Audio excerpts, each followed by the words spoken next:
बिस्मिल्लाहिर्रहमानिर्रहीम। अस्सलाम वालेकुम नाज़रीन, आप देख रहे हैं मेरा यूट्यूब चैनल सुपर सब्जी मंडी लाहौर। मैं रोज़ाना की बुनियाद पर आपके साथ शेयर करता हूँ वेजिटेबल की फहरिस्त और वेजिटेबल के रेट।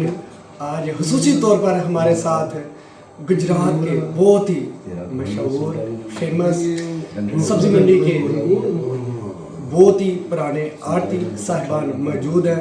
चाचा आरफ साहिब किसी तारीफ के मुताज नहीं है और प्याज का काफ़ी तकरीबन अरसे से काम करते आ रहे हैं। जब से मंडी बनी है तब से ही प्याज का ही और आलू का काम करते हैं। लेकिन जानते हैं आजकल प्याज जो शार्ट हो रहा है या बाहर दूसरे ममालिक से आ रहा है, उसका कितना मुल्क को फ़ायदा है, कितना नुकसान है, या आने वाले दिनों में जो सिंध से प्याज आएगा उसकी फसल के बारे में सारी तफसील जानेगा इसी वीडियो में।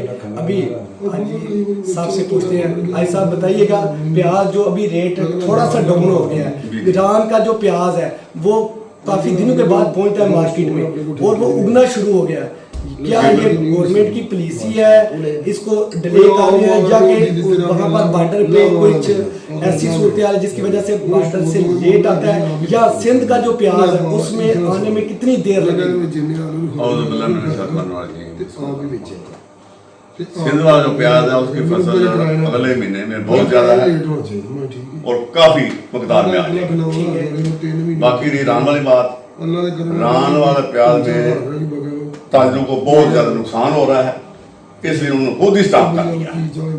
अभी स्टॉप होगा तो रेट तो एक बार फिर इंक्रीज हो जाएगा, मतलब रेट और नीचे जाएगा। तो प्याज ईरान में जो आ रहा है बहुत डैमेज आ रहा है, वो यहाँ से ही उगना शुरू हो गया, 20-25 दिन रुक जाएगा और उगेगा।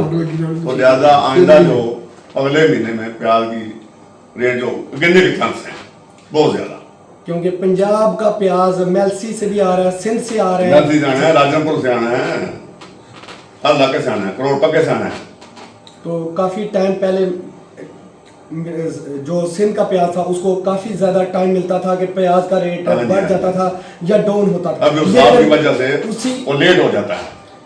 मौसमी हालात की वजह से जो प्याज की जो फसल है उस पर काफ़ी ज़्यादा इफेक्ट होता है और प्याज जो है वो फसल एक उसमें वायरस टेंगो या पता नहीं कौन सा 3-4 वायरस है वो आया, पैदावार कम हो जाती है। उसके पैदावार जो है वो उसकी जो फसल है उसकी क्वांटिटी उसकी मकदार में कमी आ जाती है, जिसकी वजह से जो मार्केट है वो शार्ट होती है। लेकिन जो काबल का बॉर्डर बंद हो गया इसकी वजह से मार्केट में फ्लो था और हालिया जो ईरान से बॉर्डर से भी प्याज काफ़ी मकदार में आ रहा था, लेकिन वहाँ से काफ़ी दिन लगने के बावजूद प्याज जो है ख़राब हो रहा है। लेकिन हमारे पास अगर इन्हीं सारी सूरत हाल को बंद किया जाए, अपने मुल्क की ज़राअत को तवज्जो दी जाए, तो क्या ख्याल है आपका इसके बारे में?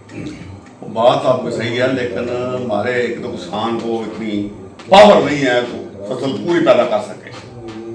ये एक तरह का फ्लो जो है वो अगर नहीं ये दो साल या गवर्नमेंट पूरी पाबंदी लगाए, किसान को पता हो कि ये पाबंदी लग चुकी है, बाहर से कोई चीज नहीं आएगी, प्याज आलू नहीं आएंगे, फिर वो लगाना शुरू करें। ये गवर्नमेंट पाबंदी लगाएगी पक्की, गवर्नमेंट फिर हमारे किसान जो लगाना शुरू करेंगे। गवर्नमेंट काबल हो या ईरान हो, वहाँ से जो बॉर्डर से या दूसरे ममालिक से अगर वेजिटेबल फूड की चीज़ें जो डेली बेसिस पे यूज़ होती हैं उनके ऊपर पाबंदी होनी चाहिए, जिससे हमारी ज़राअत है वो आगे बढ़ सकती है, हमारे काश्तकारों को, हमारे ज़िम्मेदारों को। लेकिन इसके बरक्स गवर्नमेंट के ख्याल होते हैं। गवर्नमेंट ये चाहती है कि हम जब जो भी गवर्नमेंट हो उसको उनका ये ख्याल होता है कि शहरियों को जो चीज़ें हैं वो सस्ती दी जाए। ये मालूम नहीं होता कि हमारे ताजर, हमारे किसान, हमारे ज़राअत के शोबे में पीछे जा रहे हैं। लेकिन जब उनको क्वालिटी हो या क्वांटिटी हो इसके ऊपर बात करते हैं तो वो कुछ और तरफ निकल जाती है। अभी हालिया बात करते हैं प्याज की, और आने वाले दिनों में जो प्याज है वो मज़ीद सिंध से आएगा, पंजाब का, मेलसी का, राजनपुर का और जान का प्याज इंशाल्लाह नेक्स्ट मंथ में शुरू हो जाएगा और प्याज का वही रेट चलता रहेगा 70, 80, 90 तक किलो। इसी के साथ मुझे दीजिए इजाज़त। बहुत मेहरबानी आई साहब की, उन्होंने बताया।